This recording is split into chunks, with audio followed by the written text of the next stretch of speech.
continuing the reading the entire Bible series. This is Genesis 26, and yeah, let's just go. If the mic sounds a little weird, I don't know how to fix.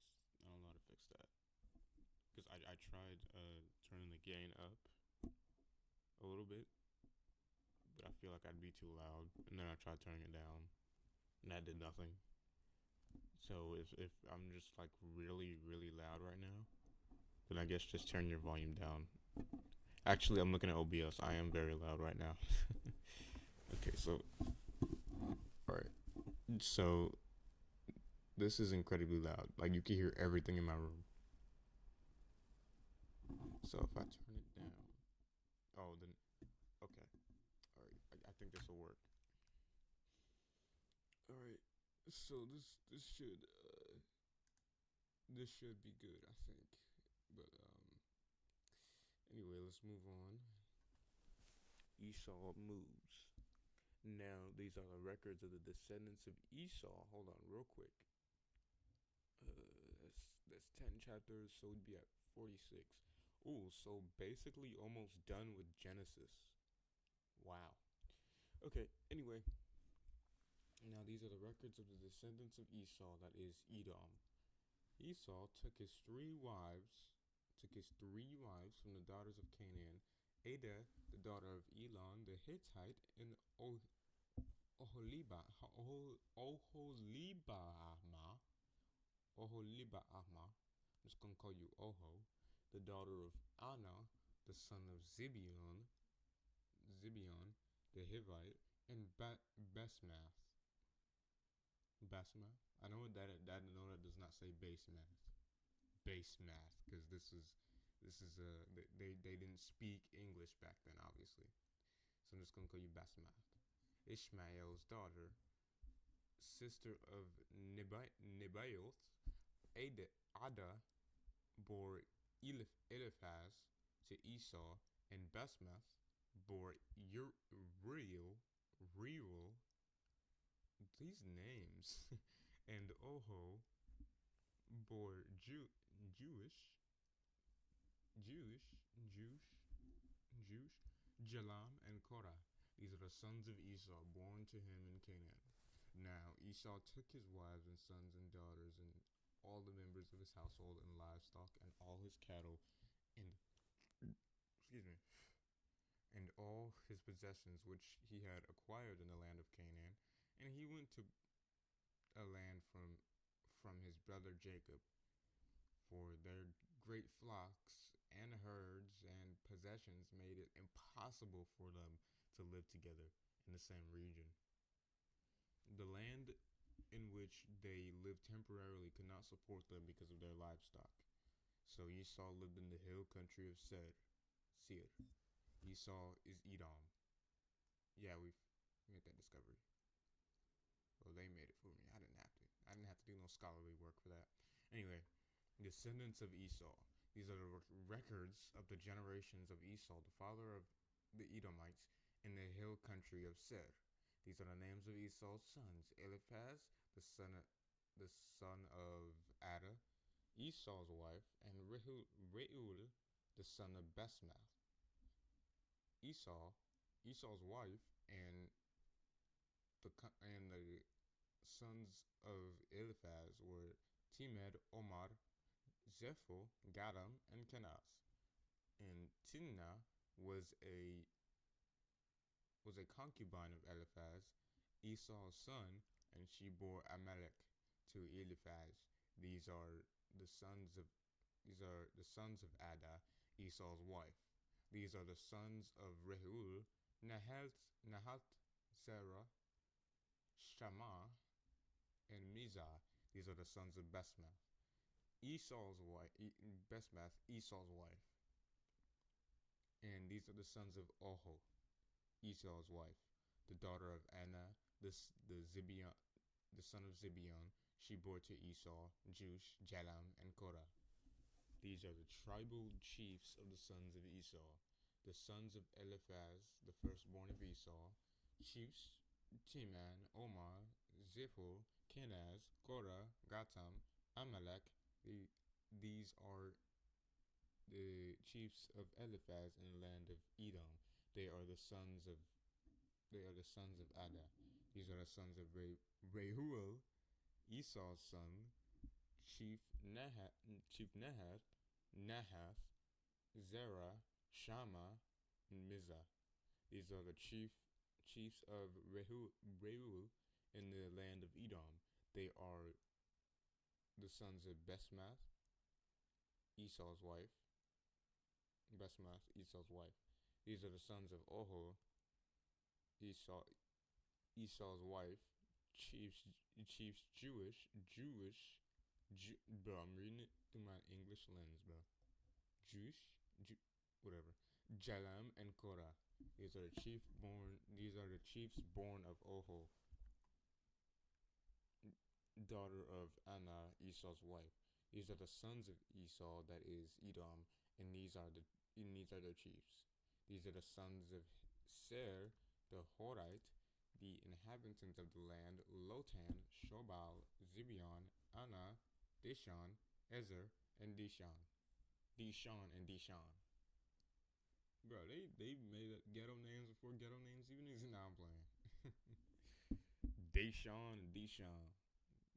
Deshaun and Deshaun. It's kind of like saying. All right. Anyway.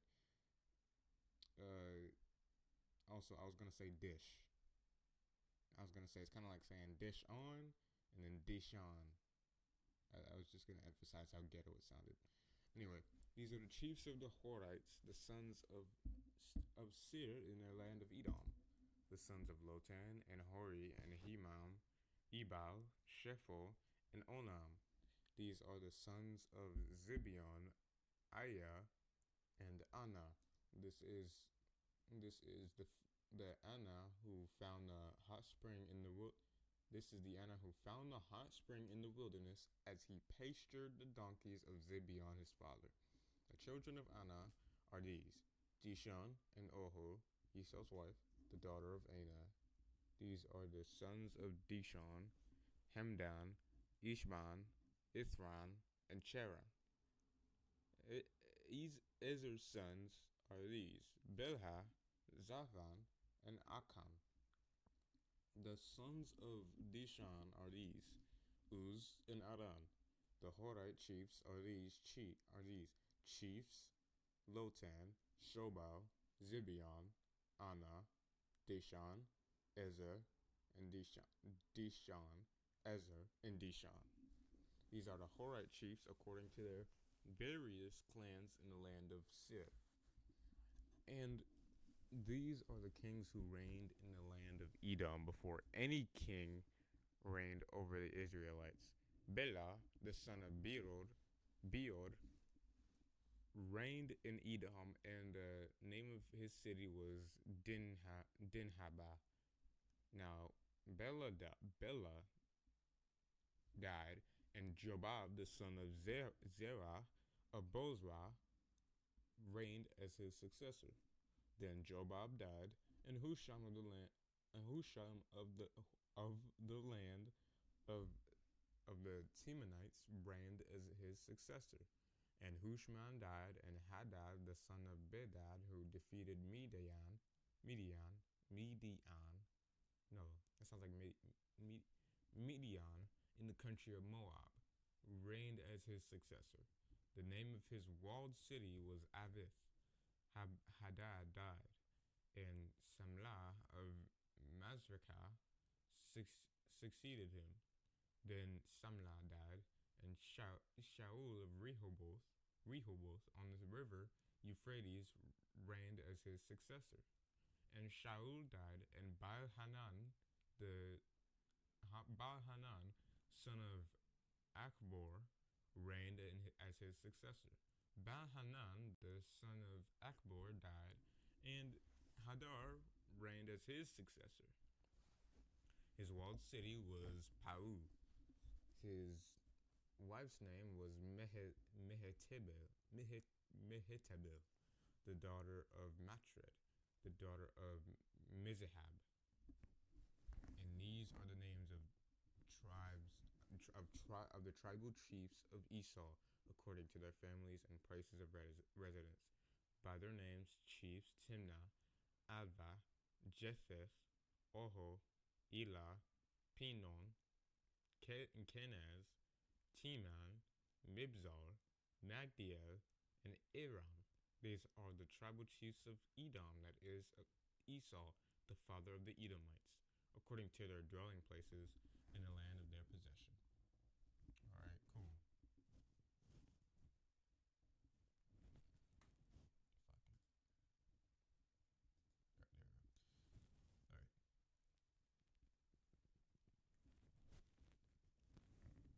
So Jacob, Israel, lived in the land where his father, Isaac, had been a stranger, sojourner, resident alien in the land of Canaan.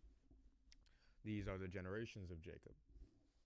Joseph, when he was 17 years old, was shepherding the flock with his brothers Dan, Naphtali, Gad, and Asher.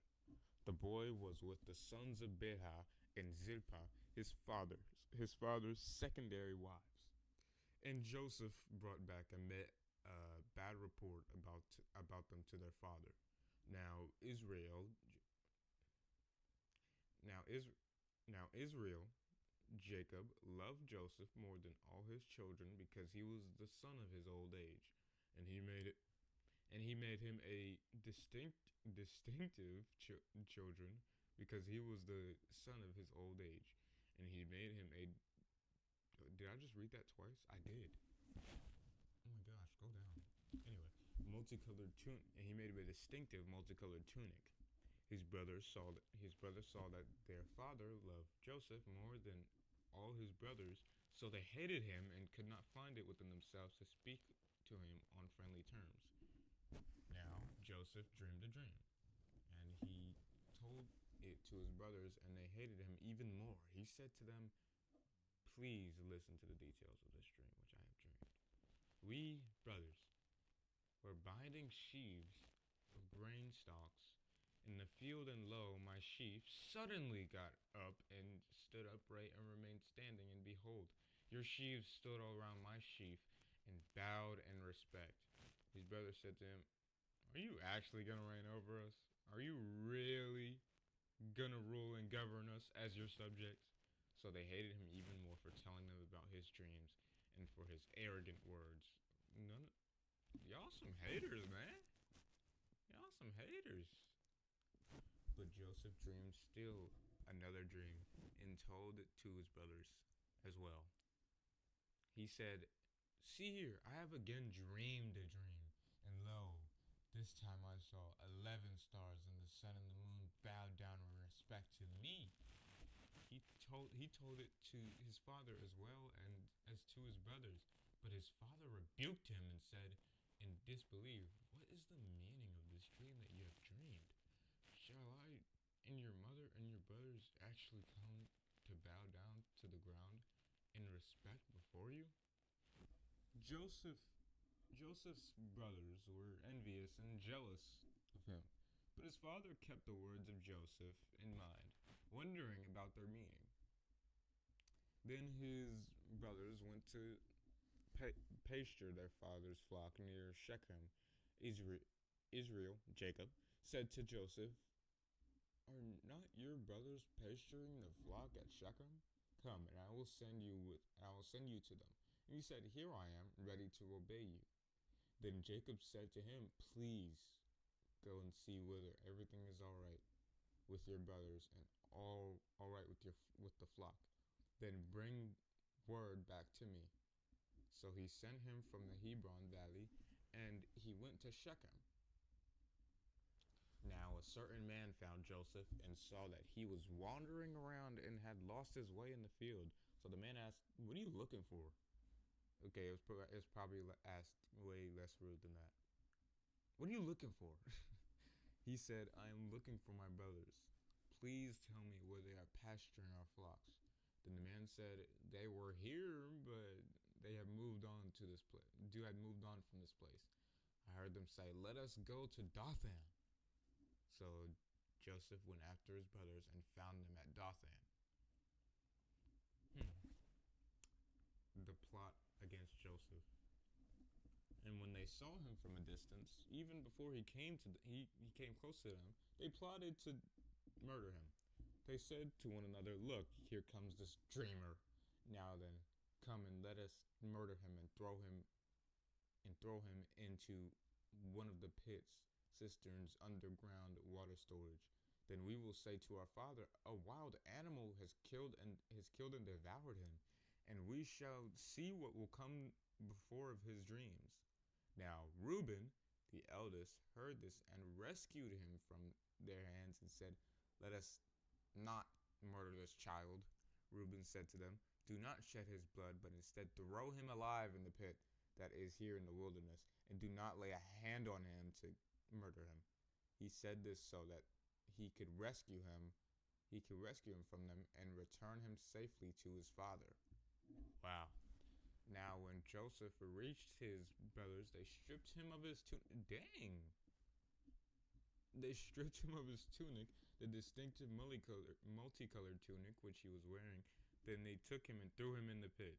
Now the pit was empty. There was no what? Y'all just threw a child in a pit. What?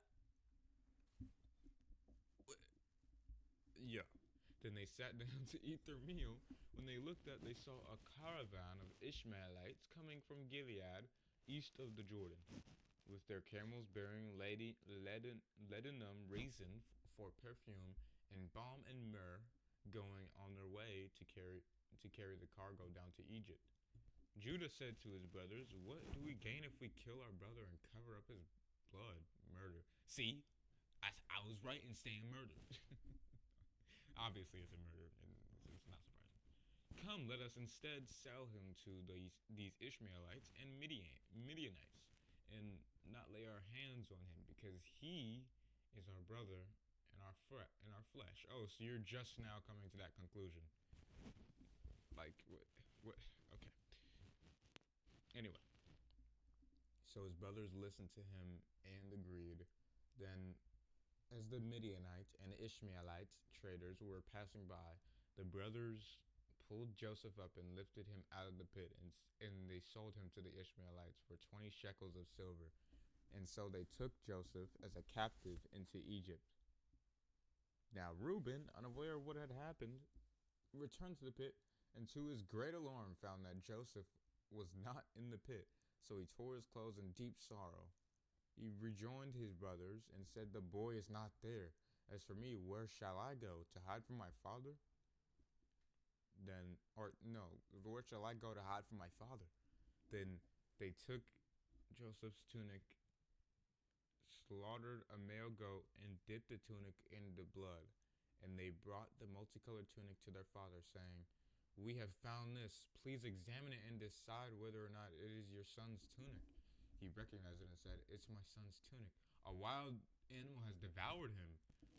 Joseph is without doubt torn in pieces. So Jacob tore his clothes in grief, putting on sackcloth, and mourned many days for his son.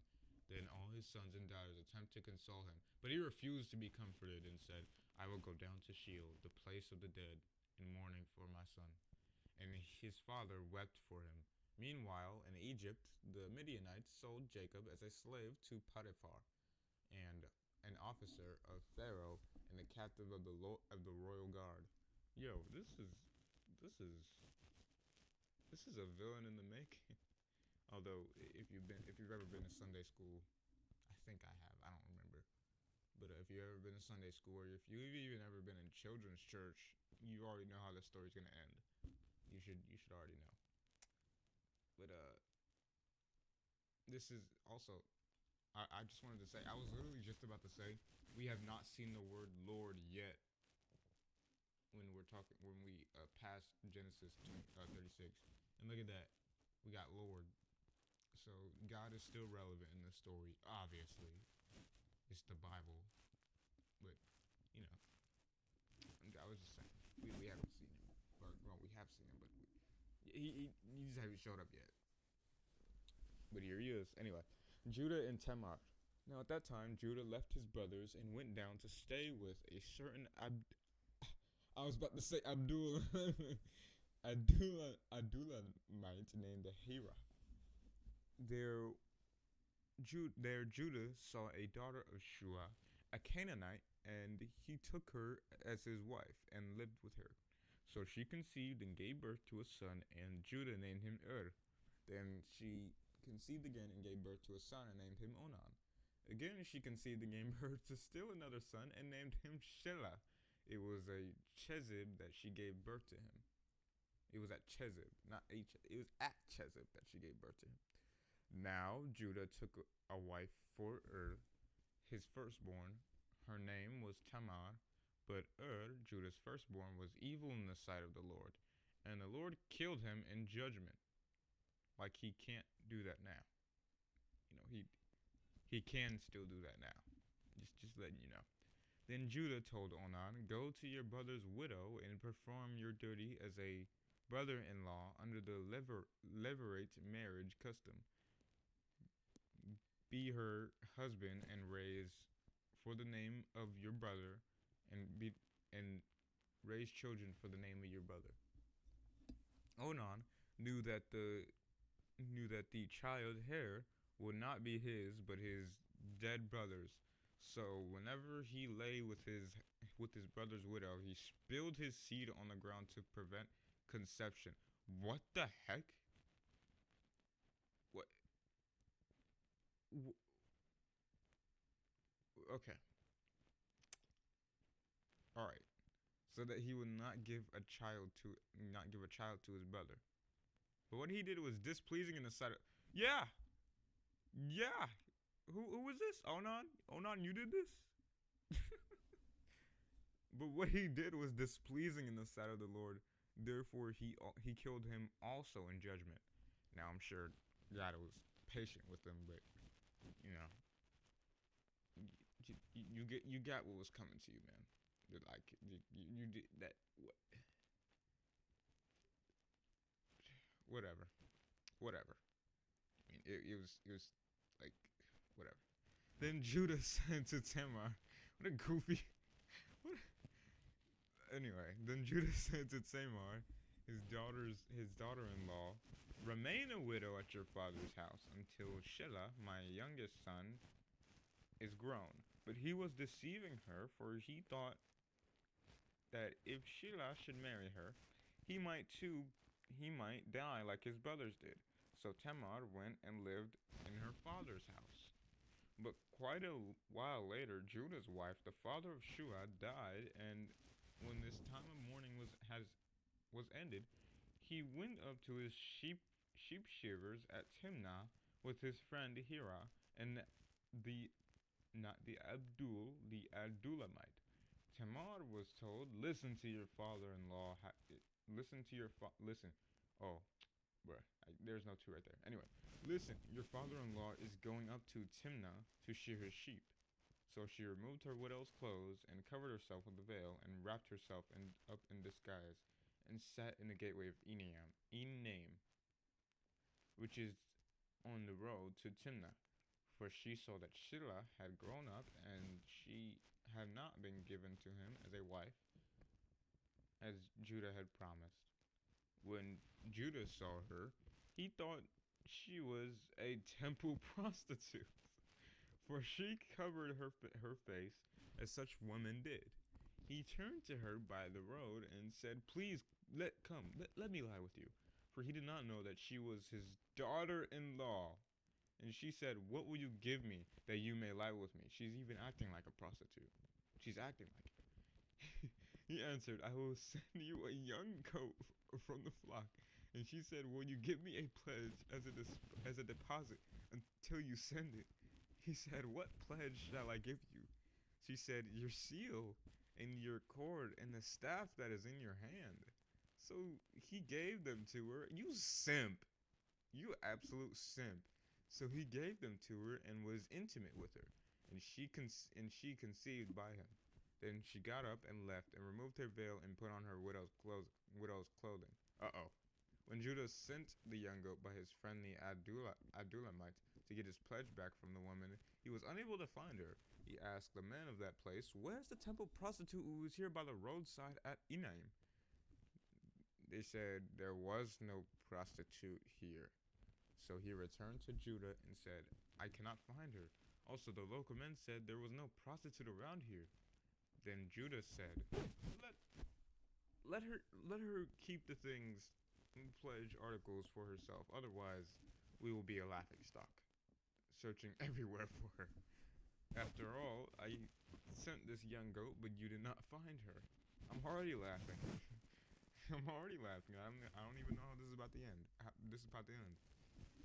About 3 months later, Judah was told, Tamar, your daughter-in-law, has played the role of a prostitute, and she is with child because of her immorality.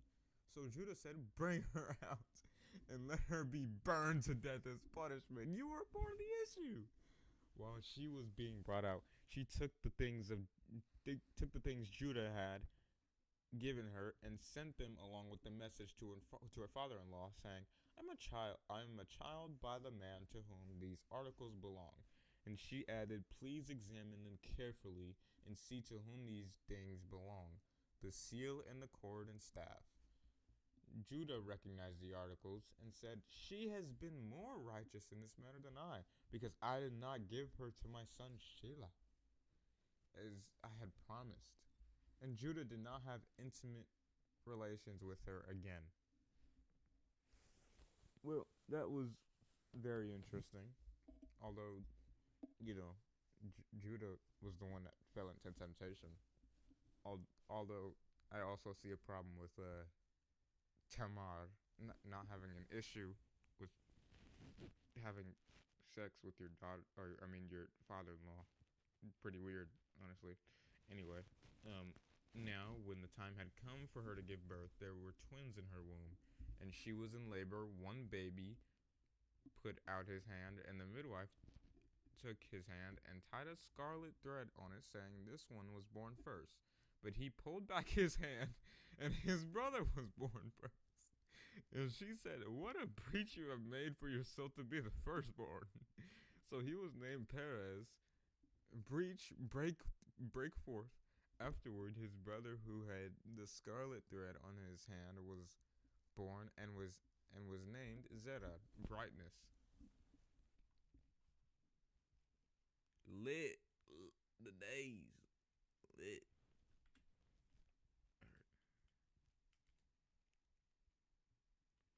Joseph's success in Egypt. Now Joseph had been taken down to Egypt, and Potiphar, an Egyptian officer, Pharaoh, the captain of the royal guard, brought him from the Ishmaelites who had taken him down there. The Lord was with Joseph, and he, even though a slave, became a successful and prosperous man, and he was in the house of his master, the Egyptian.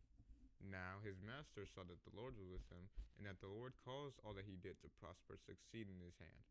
So Joseph pleased Potiphar and found favor in his sight, and he served him as his personal servant. He made Joseph overseer over his house, and he put all that he owned in Joseph's charge.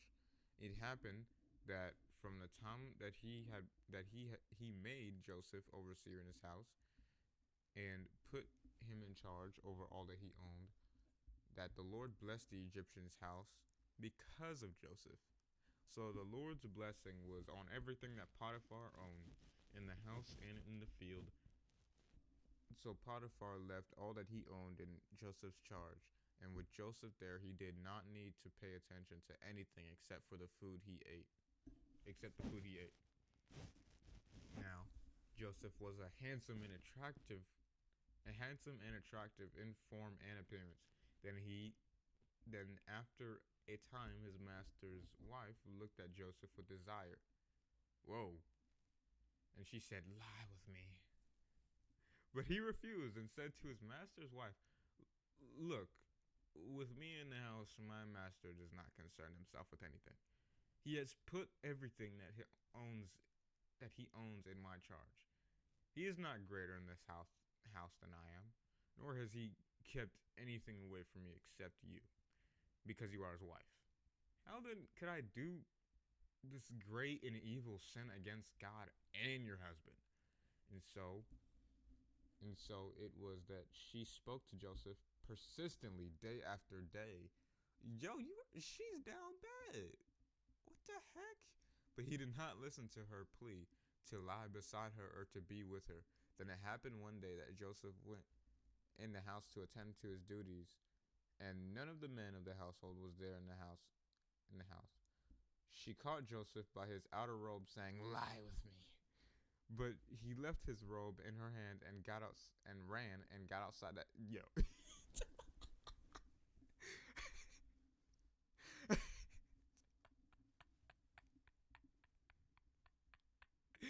yo, if this was done today and that got recorded, oh my gosh, people would have been. She would have got blasted online.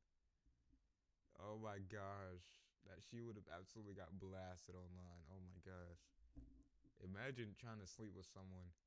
You're that desperate, and they let you, like, you grab it on their clothes or you grab it on they hoodie.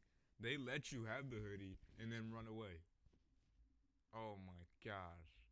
When she saw that he had left his robe in her hand and ran outside, she called to the man of her household and said, "Look at this. Your master has brought a Hebrew in the household to mock and insult us. He came to me to lie with me, and I screamed." You didn't even scream. When he heard me screaming, he left his robe with me and ran outside the house. So she left Joseph's outer robe beside her until his master came home. Then she told her husband the same story, saying, "The Hebrew servant whom you have brought among us, among us? No. The Hebrew servant whom you have brought among us came to me to mock and insult me. Then as soon as I raised my voice and screamed, he left his robe with me and ran outside the house." Joseph in prison. Dang, what? She ain't even got no proof. And when Joseph's master heard the words of his wife, saying, "This is the way your servant treated me," his anger burned. So Joseph's master took him and put him in prison, in the prison, a place where the king's prisoner were confined. So he was there in the prison. But the Lord was with Joseph and extended loving kindness to him and gave him favor in the sight of the warden. The warden committed to Joseph's care management all the Joseph's care management all the prisoners who were in the prison, so that whatever was done there, he was in charge of it. The warden paid no attention to anything that was in Joseph's care because the Lord was with him. Whatever Joseph did, the Lord made to prosper. All right.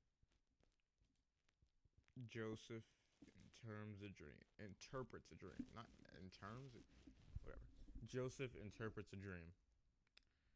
Now, sometime later, the cupbearer, butler, and the baker for the king of Egypt offended their lord, Egypt's king.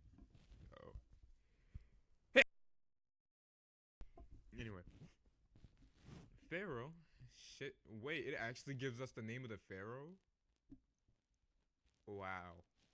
Pharaoh Sesostris II was extremely angry with his two officials, the the chief of the cupbearers and the chief of the bakers. He put them in the confinement in the house of the captain of the guard, in the same prison where Joseph was confined. The captain of the guard put Joseph in the charge of them, and he served them, and they continued to be in custody for some time. Then the cupbearer and the baker of the king of Egypt, who were confined in the prison, both dreamed and dreamed in the same night. Dreamed a dream in the same night. Each man with his own significant dream, and each dream with its personal interpretation. When Joseph came down to them in the morning and looked at them, he saw that they were sad and depressed. So he asked Pharaoh's officials who were in confinement with him in his master's house, "Why do you look so downhearted today?"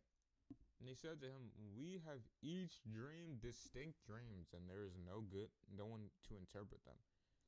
So Joseph said to them, Do not interpretations belong to God? Please, tell me your dreams. So, the chief cupbearer told his dream to Joseph. He said to him, "In my dream there was a grapevine in front of me, and on the vine were three branches. Then as soon as it budded, its blossom burst open, and its clusters produced ripe grapes in rapid succession. Now Pharaoh's cup was in my hand, and I took the grapes and squeezed them in Pharaoh's cup. Then I placed the cup into Pharaoh's hand." Hmm. Then Joseph said to him, This is not what I have said. If I was going off of my knowledge, I would have just said, "Oh, you put your dirty hands on his grapes, and then they dirty grape juice. That's it." Then Joseph said to him, "This is the interpretation of it.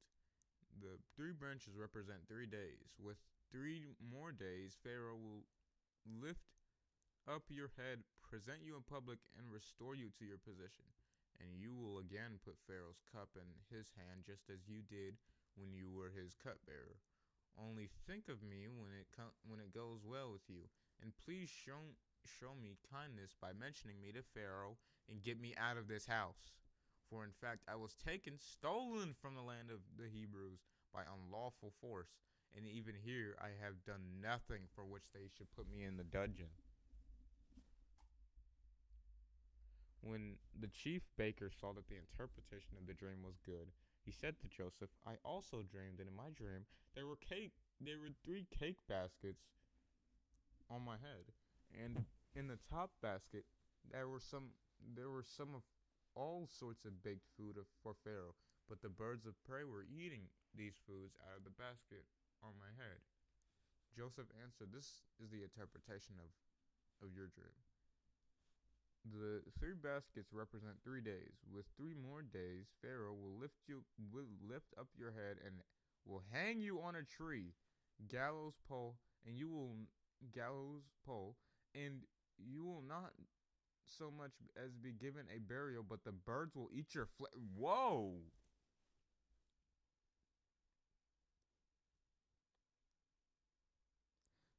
Maybe it's a good thing that some dreams or dreams from God, not all of them can be interpreted by us, but instead God has to interpret them for us, and obviously give us this wisdom. It's honestly a good thing that's the case, because imagine if he knew that straight away, he would have been freaking out. But now he's just gonna be freaking out like it's just gonna be like a freak out like that's a little less extreme than if he would have known. Anyway, now on the third day, which was the Pharaoh's birthday, he released the 2 men from prison and made a feast for all his servants. And he lifted up the head of the chief cupbearer and the head of the chief baker that is presented them in public among his servants. He restored the chief cupbearer to his office, and the cupbearer once again put the cup into Pharaoh's hand. But Pharaoh hanged the chief baker, just as Joseph had interpreted the meaning of the dreams to them. Yet even after all that, the chief cupbearer did not remember Joseph, but forgot all about him. What? Huh? You've gotta be. You were just told how you were gonna die. What? Okay. Anyway, this freaking idiot. No. Uh, Pharaoh's dream. Now it happened at the end of 2 full years that Pharaoh dreamed that he was standing by the Nile, and lo, there came up out of the Nile 7 healthy cows, sleek and handsome and fat, and they grazed in the reed grass, in a marshy pasture. Then behold, 7 other cows came up after them, out of the Nile, ugly and gaunt and raw-boned, and stood by the fat cows. On the bank of the on the bank of the Nile, on the bank of the Nile. Then the ugly and gaunt and raw-boned cows ate up the 7 sleek and fat cows. Then Pharaoh awoke, and he fell asleep and dreamed a second time. Oh, God's giving you 2 dreams. And behold, 7 ears of grain came up on a single stalk, plump and good. Then behold, 7 ears of grain, thin and dried up by the east wind, sprouted after them. Then the thin ears swallowed the 7 plump and full ears. And Pharaoh awoke, and it was a dream. So when morning came, his spirit was troubled and disturbed, and he sent and called for all the magicians and all the wise men of Egypt. And Pharaoh told them his dream, but no one could interpret them to him. Then the chief cupbearer spoke to Pharaoh, saying, I would mention my faults today, 2 years ago. Pharaoh was angry with his servants, and he put me in a confinement in the house of the captain of the guard. Both me and the chief baker, we dreamed a dream on the same night. He and I, each of us, dreamed according to the significance of the interpretation of his own dream. Now there was with us in the prison a young man, a Hebrew servant to the captain of the guard, and we told him, and he interpreted our dreams for us, to each man according to the significance of his own dream. And just as he interpreted the dreams for us, so it happened. I was restored to my office as a chief cupbearer, and the baker was hanged. Joseph interprets. That really should be saying God interprets for it, but anyway, it's fine. That says Joseph interprets for a reason. And then Pharaoh sent and called for Joseph, and they hurriedly brought him out of the dungeon. And when Joseph shaved himself and changed his clothes, making him presentable, he came to Pharaoh. Pharaoh said to Joseph, I have dreamed a dream, and there is no one who can interpret it. And I've heard it said about you that you can understand a dream and interpret it. Joseph answered, It is not me to interpret the dream. God, not I, will give Pharaoh a favorable answer through me. So Pharaoh said to Joseph, In my dream I was standing on the bank of the Nile, and 7 fat, sleek, and handsome cows came up out of the river, and they grazed in the reed grass of a marshy pasture. Lo, 7 other cows came up after them, very ugly and gaunt, just skin and bones, such emaciated animals as I have never seen in the land of Egypt. And the lean and ugly cows ate up the first 7 fat cows. Yet when they had devoured them, it could not be detected that they had eaten them, because they were still as thin and immaculate as before. Then I awoke, but again I fell asleep and dreamed. I saw in my second dream 7 ears of grain, plump and good, growing on a single stalk, and lo, 7 other ears withered, thin and scorned by the east, sprouted after them. And the thin ears devoured the 7 good ears. Now I told this to my magicians and soothsayers, but there was no one who could explain it to me. Sounds like someone's livestock is about to be snatched from him. Then Joseph said to Pharaoh, The 2 dreams are one and the same, and have one and the same, and have one interpretation. God has shown Pharaoh what he is about to do to you, or to do. The 7 good cows are 7 years, and the 7 good ears are 7 years. The 2 dreams are one and the same. The 7 thin and ugly cows came up after them are 7 years, and also the 7 thin ears dried up and scorched by the east wind. They are 7 years of famine and hunger. Yikes. This is the message, just as I have told Pharaoh. God has shown Pharaoh what he is about to do. Listen very carefully. 7 years of great abundance will come through all the land of Egypt. But afterward, 7 years of famine and hunger will come. And there will be such a desperate need that all the great hunger will come. And there are all the great abundance of the previous years will be forgotten in the land of Egypt, as if it never happened. And famine and destitution will ravage and destroy the land.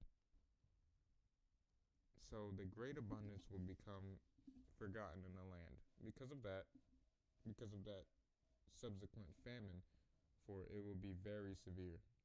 That the dream was repeated twice to Pharaoh, and in two different ways, indicates that this matter is fully determined and established by God, and God will bring it to pass very quickly. So now Pharaoh prepare ahead and look for a man discerning and clear-headed and wise, and set him in charge over the land of Egypt as a governor under Pharaoh. At least this Pharaoh is not like a certain political leader from the 20th century who was Russian and didn't like bad news. Anyway, so now let Pharaoh prepare ahead and look for a man discerning and clear-headed and wise, and set him in charge over the land of Egypt as a governor under Pharaoh. Let Pharaoh take action to appoint overseers and officials over the land, and set aside 1/5 of the produce of the entire land of Egypt in that 7 year of abundance. Let them gather as a tax all of the fifth of the food of these good years that are coming, and store up grain under the direction and authority of Pharaoh, and let them guard the food in fortified granaries and the cities. That food shall be put in storage as a reserve for the land against the 7 years of famine and hunger, which will occur in the land of Egypt, so that the land people will not be ravaged during the famine. Now, the plan seemed good to Pharaoh and to all of his servants. Joseph is made a ruler of Egypt. So who's a really smart person here? That's why. Joseph. Anyway, so Pharaoh said to his servants, "Can we find a man like this, a man equal to Joseph, in whom is the divine spirit of God?" Then Pharaoh said to Joseph, "Since your God has shown you all this, there is no one as discerning and clear-headed and wise as you are. You shall have charge over my house, and all my people shall be governed according to your word, and pay respect to you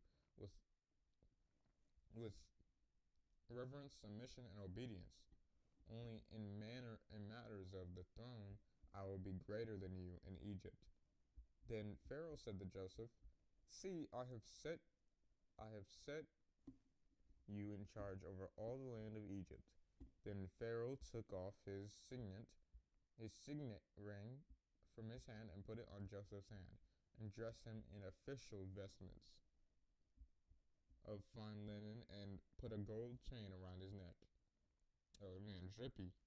He had him ride in his second chariot, and runners proclaimed before him, "Attention, bow knee," and he set over all the land of Egypt.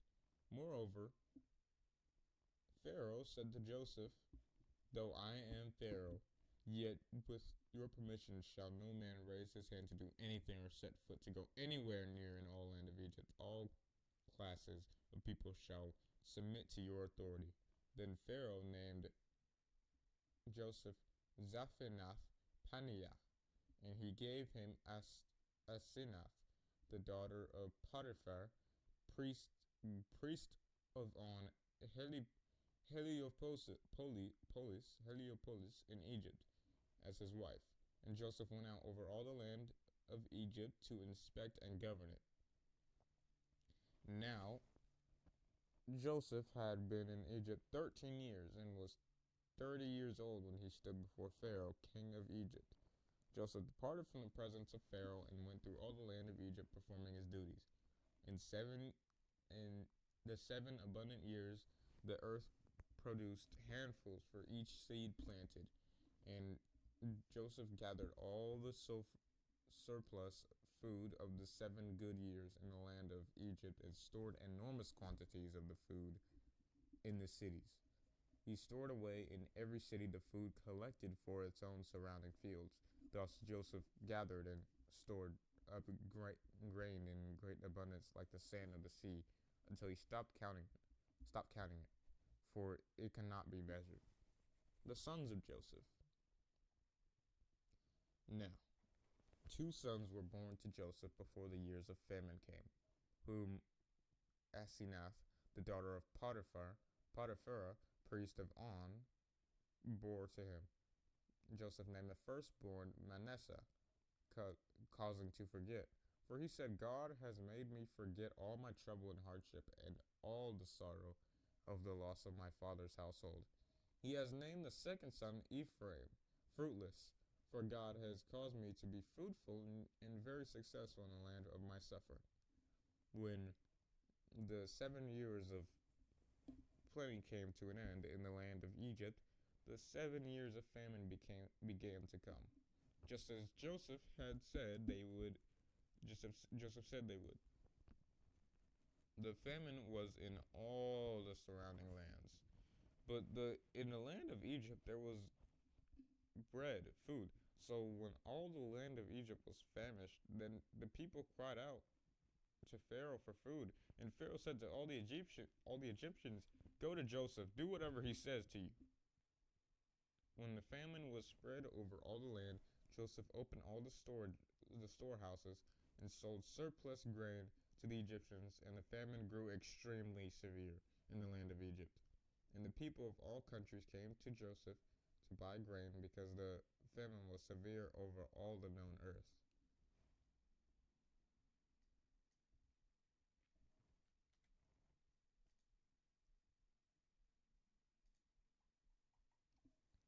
Joseph's brothers sent to Egypt.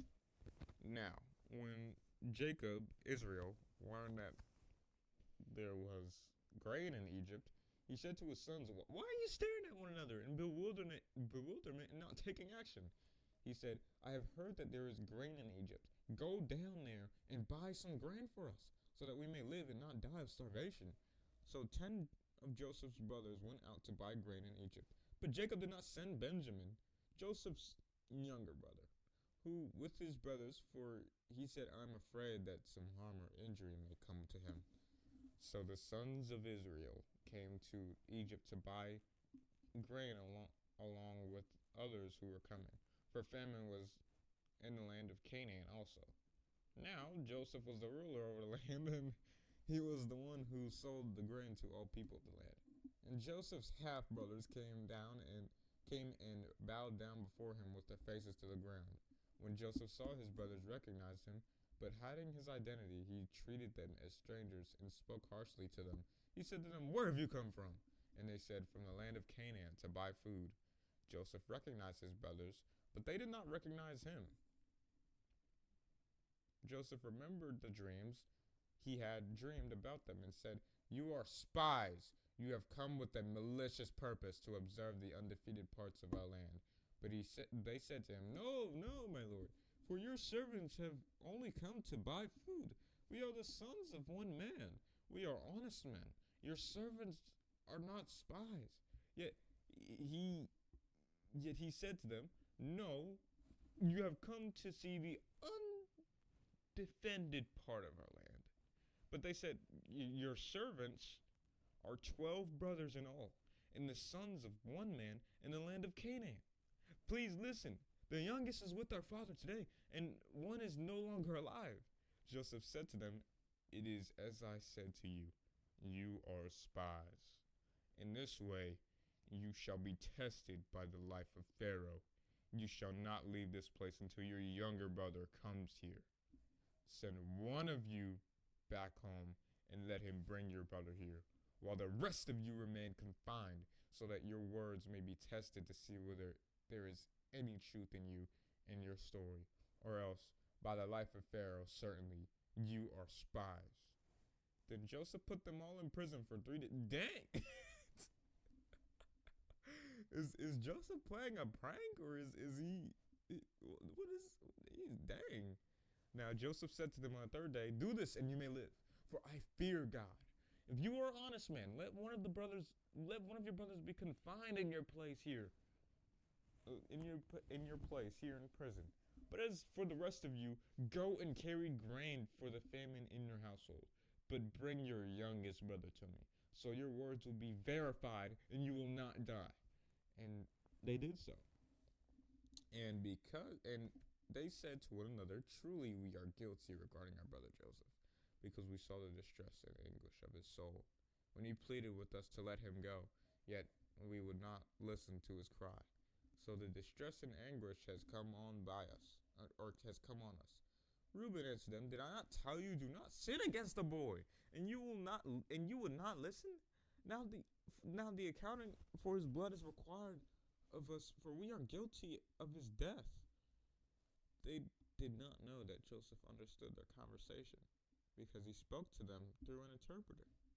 He turned away from his brothers and left the room and wept. Then he returned and walked with them, and took Simon from them and bound him in front of them, to keep as a hostage in Egypt. Then Joseph gave orders privately that their bags be filled with grain, and that every man's money used to pay for the grain be put back in his sack, and that their provisions be given to them for the journey. And so this was done for them. They loaded their donkeys with grain and left from there.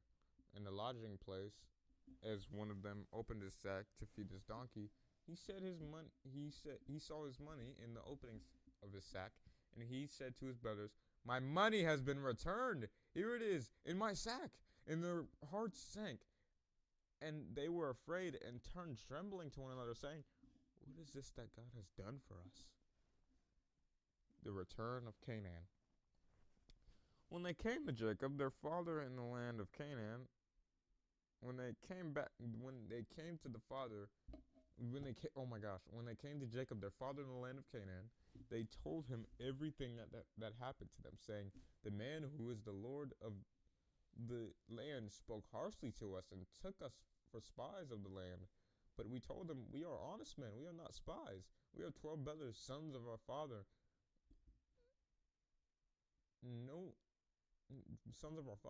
One is no longer alive, and the youngest is with our father today in the land of Canaan.' And the Lord of the country, said to us, 'By this test I will know that you are honest men. Leave one of your brothers here with me, and take grain for your starving households, and go. Bring your youngest brother to me, then I will know that you are not spies, but that you are honest men. Then I will return your imprisoned brother back to you, and you may trade and do business in this land.' Now when they emptied their sacks, every man's bundle of money paid to buy grain was in his sack. When they and their father saw the bundles of money, they were afraid. Jacob, their father, said to them, 'You have bereaved me by causing a loss of my children. Joseph is no more, and Simon is no more, and you would take Benjamin from me. All these things are working against me.' Then Reuben spoke to his father, 'You may put 2 sons to death if I do not bring Benjamin back to you. Put him in my care, and I will return him to you.' But Jacob said, 'My son shall not go down to Egypt with you, for his brother is dead, and he alone is left of Rachel's children. If any harm or accident should happen to him on the journey you are taking, then you will bring my gray hair down to Sheol, the place of the dead, in sorrow.'" Dang.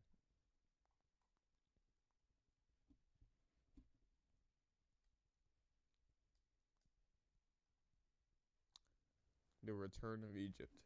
All right.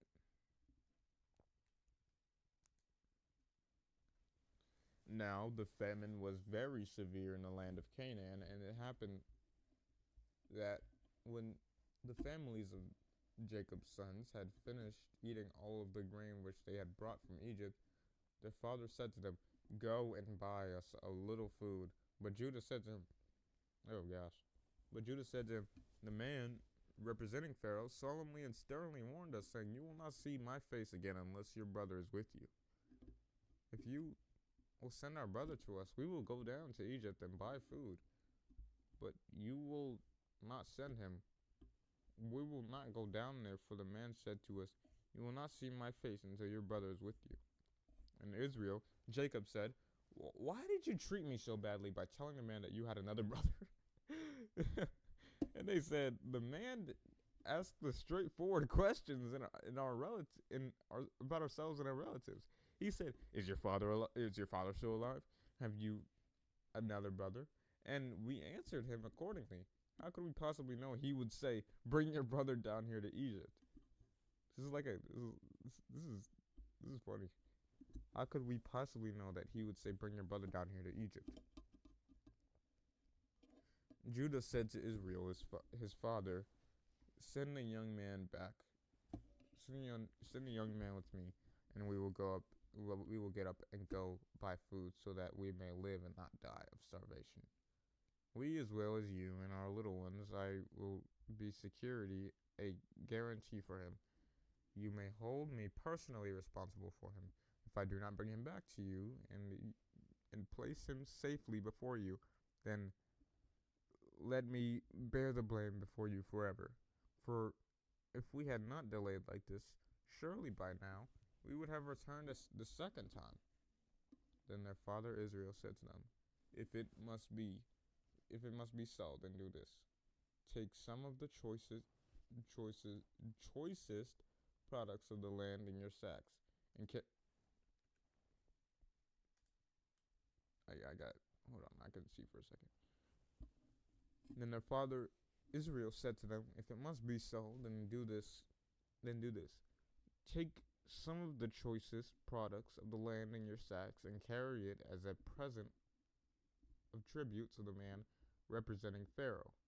A little balm and a little honey, aromatic spices or gum, resin, pistachio nuts, and almonds.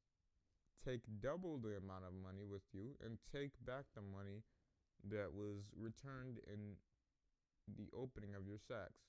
Perhaps it was an oversight. Take your brother Benjamin and also and get up and go to the man. And may God Almighty grant you compassion and favor before the man, so that he will release you to your other brother, Simon and Benjamin. As for me, if I am not bereaved of my children Joseph, Simon, and Benjamin,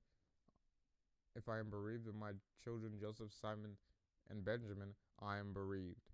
Then the men took the present, and they took double the amount of money with them, and Benjamin. Then they left and went down to Egypt and stood before Joseph. Joseph seized Benjamin. When Joseph saw Benjamin with them, he said to the steward of his house, "Bring the men into the house and kill an animal and make a meal ready, for the men will dine with me at noon." So the man did as Joseph said and brought the men to Joseph's house. The men were afraid, and because they were brought to Joseph's house, and expecting the worst, they said, "It is because of the money that was returned in our sacks the first time we came that we are being brought in, so that he may find reason to accuse us and assail us, and take us as slaves and seize our donkeys." So they approached the steward of Joseph's house and talked with him at the entrance of the house and said, "Oh, my lord, we indeed came down here the first time to buy food, and we arrived at the inn after leaving here. We opened our sacks, and there was each man's money with which we had paid for grain in full, in full, returned in the mouth of his sack. So we have brought it back this time. We have also brought down with us additional money to buy food. We did not know who put our money back in our sacks last time, but the steward encouraged them and said, "Peace be upon peace, not peace be upon you, bro. These were Muslim. Yeah, no. Peace be to you. Do not be afraid. Do not be afraid. Your God and the God of your father has miraculously given you treasure in your sacks. I already had your money which you had paid for, which you had paid to us." Then he brought some out to them. Then the steward brought the men into Joseph's house and gave them water, and they washed the dust off their feet, and he gave their donkeys feed, so that so they prepared the present of tribute for Joseph before his arrival at noon, for they had heard they were they were to eat a meal there. When Joseph came down, they brought into the house to him the present of tribute which they had with them, and bowed to his ground before him. He asked to them he asked them about their well being and said, "Is your father well, of whom you spoke? Is he still alive?" And they answered, "Your servant, our father, is in good health. He is still alive." And they bowed down their heads before Joseph in respect. And he looked up and saw his brother Benjamin, his mother's only other son, and said, "Is this your younger brother of whom you spoke to me?" And Joseph said, "God be gracious to you and show you favor, my son." Then Joseph hurried out of the room because his heart was deeply touched over his brother, and he sought privacy to weep. So and he entered his chamber and wept there. And he washed his face and came out, restraining himself, said, "Let the meal be served." So the servants served Joseph by himself, in honor of his rank, and his brothers by themselves, and the Egyptians who ate with him by themselves, because according to custom, the Egyptians could not eat food with the Hebrews, for that is loathsome to the Egyptians. Now, Joseph's brothers you guys have a literal, your king is a Hebrew. Now, Joseph's brothers were seated by the steward before him in the land in the order of their birth, not land. The firstborn according to his birthright, and the youngest according to his youth. And the men looked at one another in astonishment because so much was known about them. Joseph selected and sent portions to them for his own table, but Benjamin's portion was 5 times as much as any of theirs. So they feasted and drank freely and celebrated with him.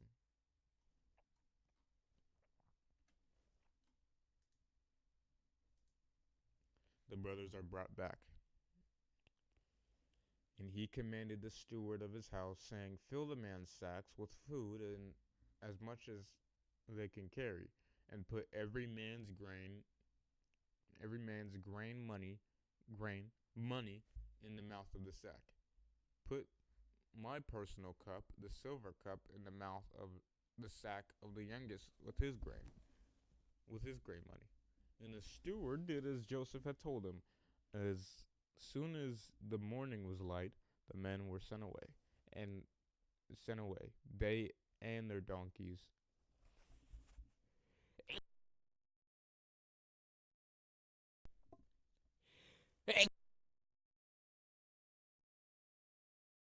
Anyway, when when they had left the city and were not yet far away, Joseph said to his steward, "Get up and follow after the men. And when you overtake them, say to them, Why have you repaid evil to us for good paid to you? Is this not my Lord's drinking cup, and one which he uses for divination? You have done a great and unforgivable wrong in this." So the steward overtook them, and he asked these words to them. They said to him, "Why does my Lord speak these things? Far be it from your servants to do such a thing.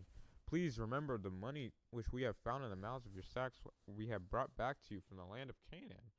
Is it likely then that we would steal silver or gold from your master's house, with whomever of your servants your lord's your master's cup is found? Let him die, and the rest of us will be made my lord's slaves. And the steward said, Now let it be as you say. He whom the cup is found will be my slave, but the rest of you shall be blameless. And every man quickly lowered his sack to the ground, and each man opened his sack, confident the cup would not be found amongst them. The steward searched, beginning with the eldest and ending with the youngest, and the cup was found in Benjamin's sack. Oh no. Then they tore their clothes in grief, and after each man loaded his donkey again, they returned to the city. When Judah and his brothers came to Joseph's house, he was still there, and they fell to the ground before him. Joseph spoke harshly to them. What is this thing that you have done? Do you not realize that such a man as I can indeed practice divination and foretell everything you do without outside knowledge of it? So Judah said, What can we say to my lord? What can we reply? Or how can we clear ourselves, since God has exposed the sin and guilt of your servants? Behold, we are my lord's slaves, the rest of us as well as he with whom the cup is found. But Joseph said, Far be it from me that I should do that. But the man in whose hand the cup has been found, he will be my servant. And as for the rest of you, get up and go in peace to your father.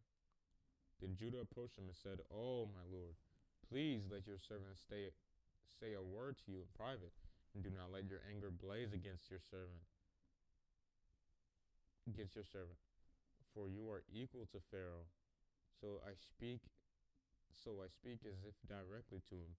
My lord asked his servants, saying, Have you a father or a brother? We say to my lord, we have an old father and a young brother Benjamin, the child of his old age. Now his brother Joseph is dead, and he alone is left of the two sons born of his mother, and his father loves him. Then you said to your servants, Bring him down to me, that I may actually see him. But we said to my lord, the young man cannot leave his father, for if he should leave his father will die.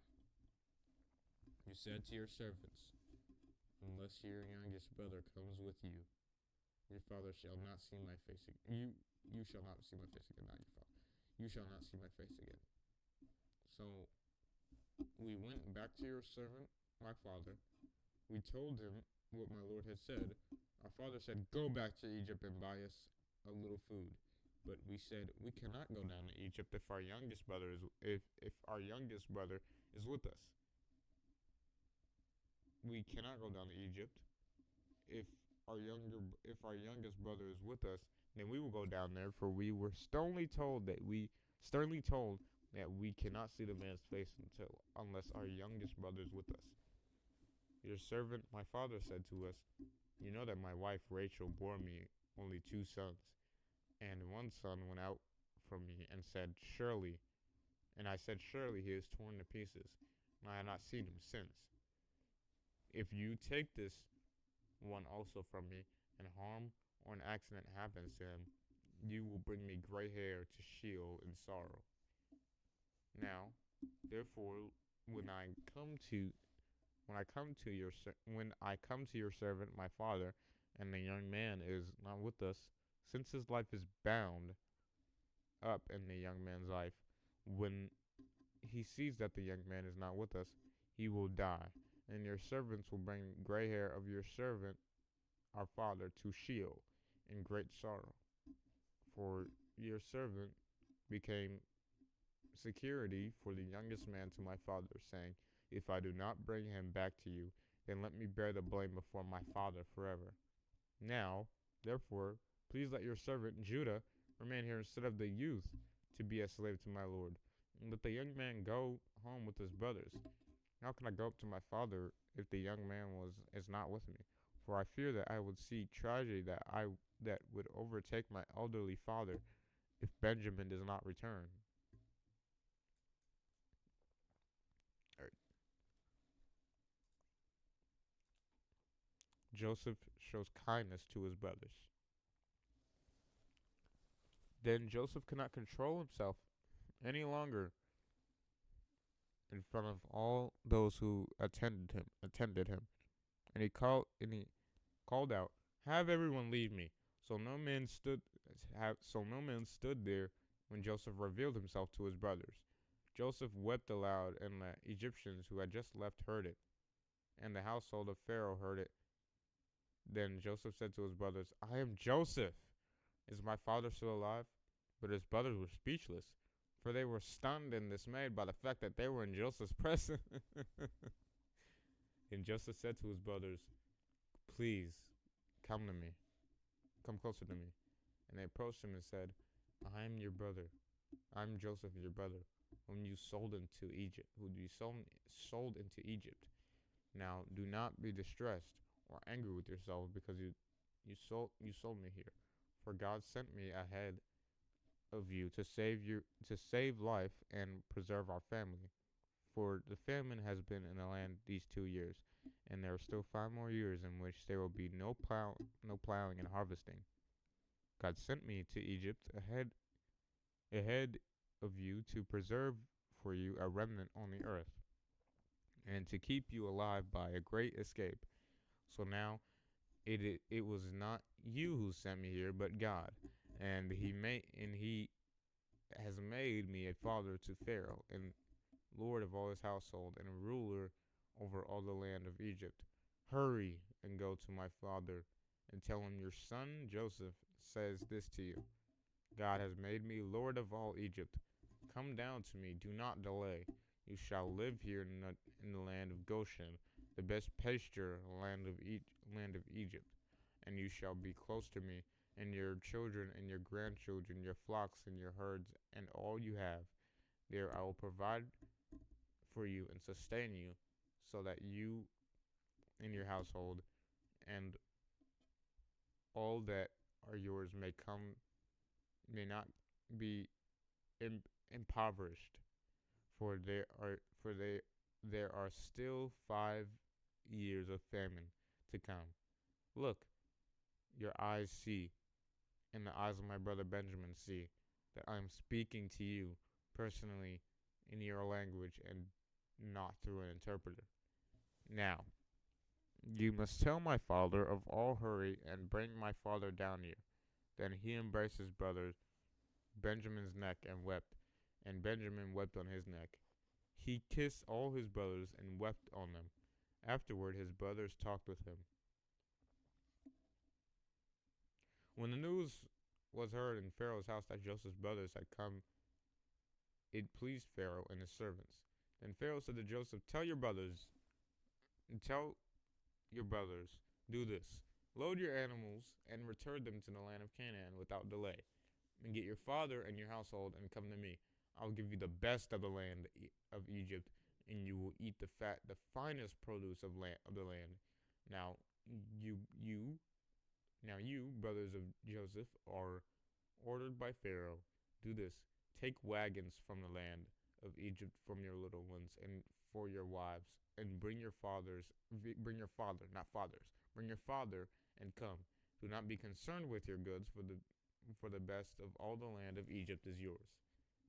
Then the sons of Israel did so, and Joseph gave them wagons according to the command of Pharaoh, and gave them provisions for the journey. To each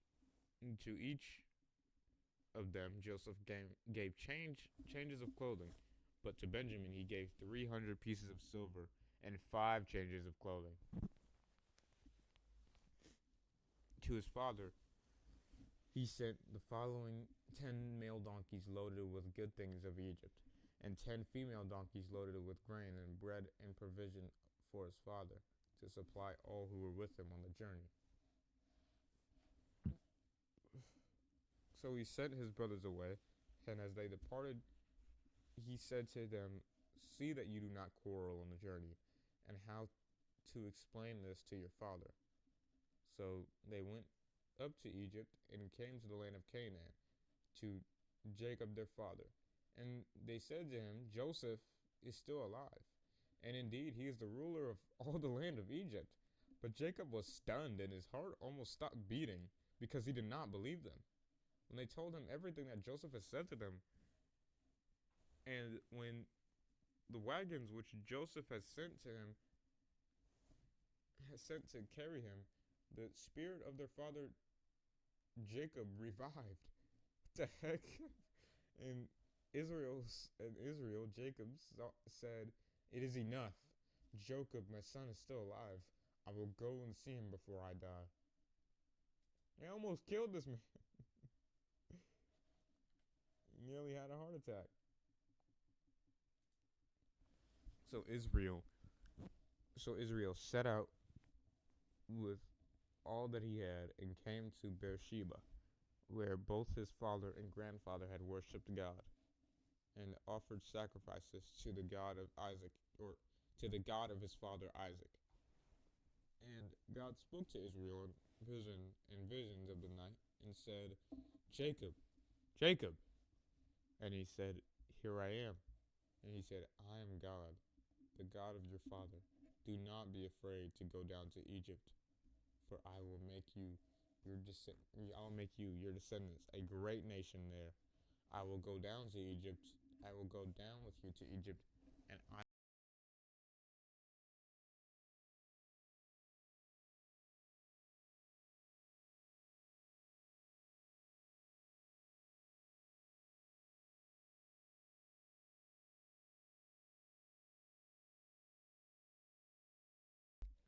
accidentally unplugged my mic.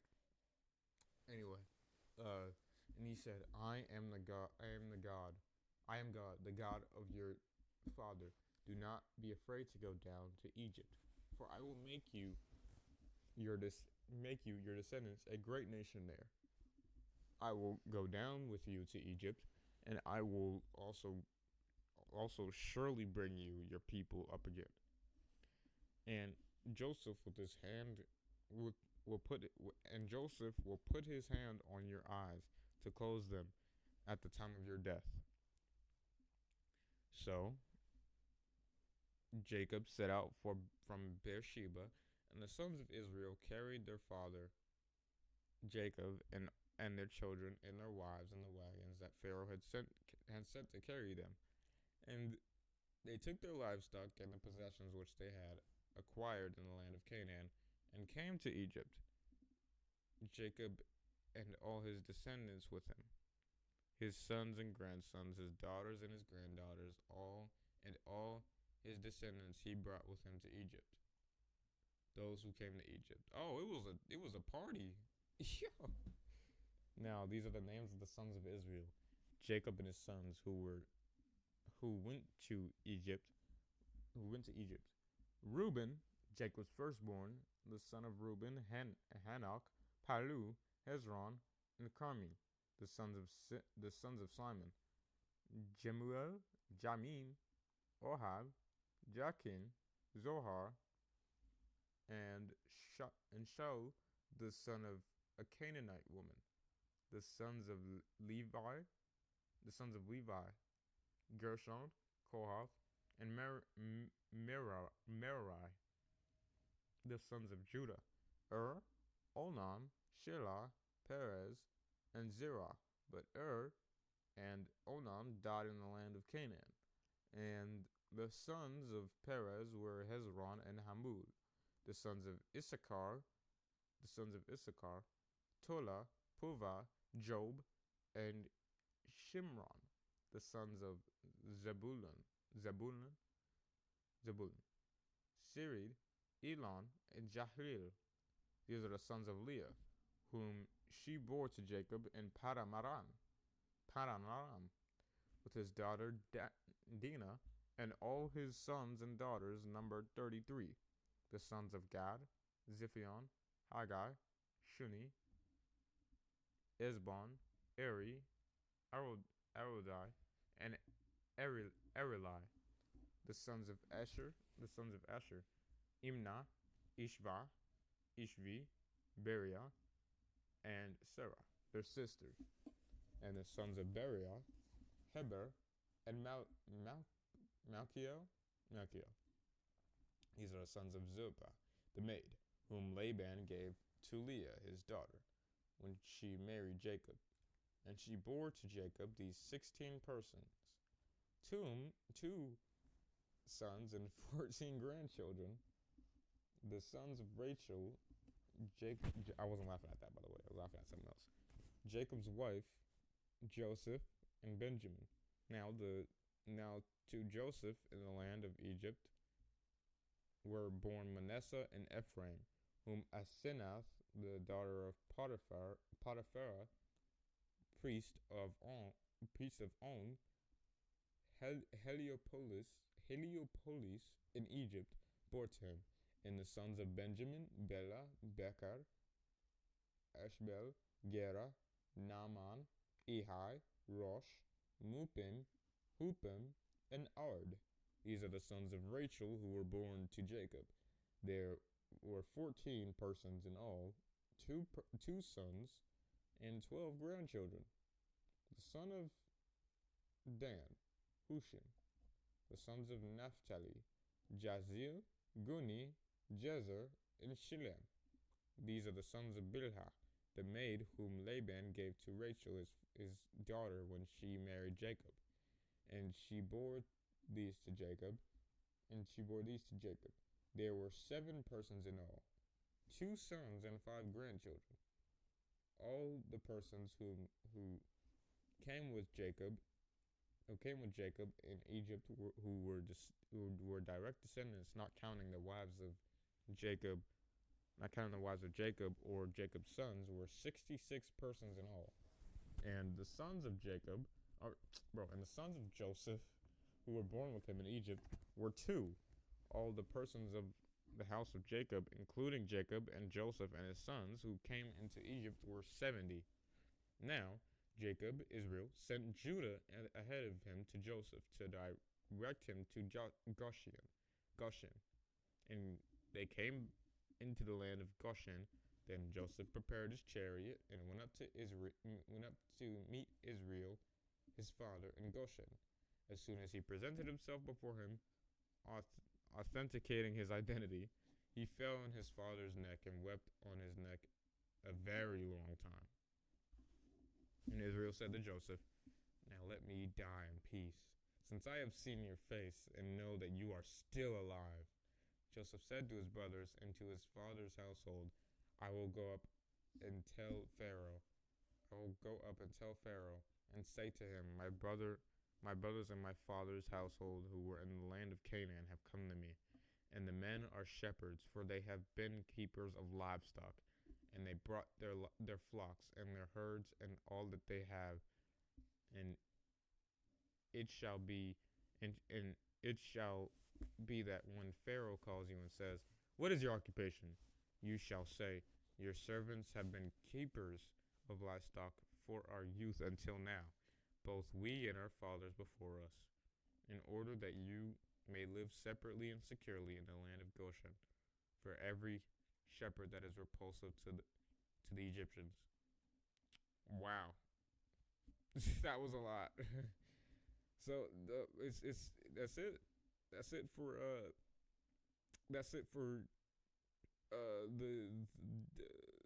the Genesis. Well, not Genesis, because we still have 4 chapters after this. But yeah, I think that was really good. I don't think that there were any plot holes in there. I will say though, this would be a very, very good plot. And this would be a very good movie if this was to become a movie or like a show or something. Like, I feel like there should be a show where it's very descriptive with the stories of the Bible, because most shows, they don't go in too much into detail. They don't show you all this and how bro got put in prison and framed. But yeah. I also kind of wonder what happened to the lady that framed him. I'm sure God did something. unsavory to her, but it's not in the Bible, so I don't know. Anyway, God bless.